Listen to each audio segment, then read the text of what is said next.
சென்னை போரூர் அருகே உள்ள கெருகும்பாக்கம் PSBB பள்ளிக்கு மீண்டும் வெடிகுண்டு மிரட்டல் விடப்பட்டுள்ளது. இதுகுறித்த முழு விவரங்களையும் செய்தியாளர் பிரேம் வழங்க கேட்கலாம். பிரேம், வணக்கம். மின்னஞ்சல் மூலம் வெடிகுண்டு மிரட்டல் விடுத்த நபர் தொடர்பாக போலீசார் விசாரணை மேற்கொண்டு வருகின்றனர். இந்த விசாரணை தொடர்பான முழு விவரங்கள் பிரேம்.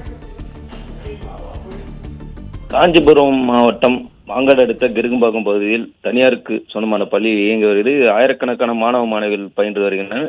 குறிப்பாக கடந்த 2 தினங்களுக்கு முன்பு இமெயில் மூலியமாக வெடிகுண்டு மிரட்டல் வந்ததாக தகவல் வந்த நிலையில மாங்காடு போலீசாருக்கு தகவல் தெரிவிக்கப்பட்டு ஆவடி காவல் கட்டுப்பாட்டு அறைக்கு தெரிவிக்கப்பட்டு வெடிகுண்டு நிருபரை வரவைத்து மோப்ப நாய்களும் வரவைத்து அது சோதனையில் ஈடுபட்டனர். குறிப்பாக இன்றைய தினம் 2வது முறையாக அந்த இமெயில் மூலியமாக வெடிகுண்டு மிரட்டல் வந்ததாக தகவல் அடுத்து ஆவடி கட்டுப்பாட்டு அறைக்கு தெரிவிக்கப்பட்டு மோப்ப நாய் மற்றும் வெடிகுண்டு நிருபர்கள் ஆய்வு மேற்கொண்டு வருகின்றனர். குறிப்பாக இது 2வது முறையாக வந்ததினால் அந்த பள்ளியில் பயின்று வரும் மாணவர்கள் இப்ப தற்போது பெற்றோர்கள் அழைத்து செல்லுகிறார்கள். குறிப்பாக அந்த பகுதியில் வரும் பரபரப்பை ஏற்படுத்தியுள்ளது.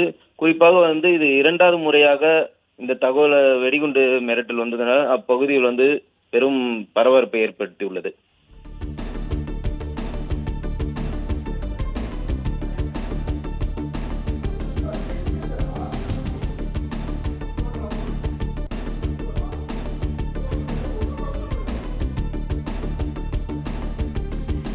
சென்னை போரூர் அருகே உள்ள கெருகும்பாக்கம் PSBB பள்ளிக்கு மீண்டும் வெடிகுண்டு மிரட்டல் விடப்பட்டுள்ளது. மின்னஞ்சல் மூலம் வெடிகுண்டு மிரட்டல் விடுத்த நபர் தொடர்பாக போலீசார் விசாரணை மேற்கொண்டு வருகின்றனர். பள்ளிக்கு குழந்தைகளை அழைத்து வந்த பெற்றோர் மீண்டும் வீட்டிற்கு அழைத்து சென்றனர். இதுகுறித்த விவரங்களை வழங்கியமைக்கு நன்றி பிரேம்.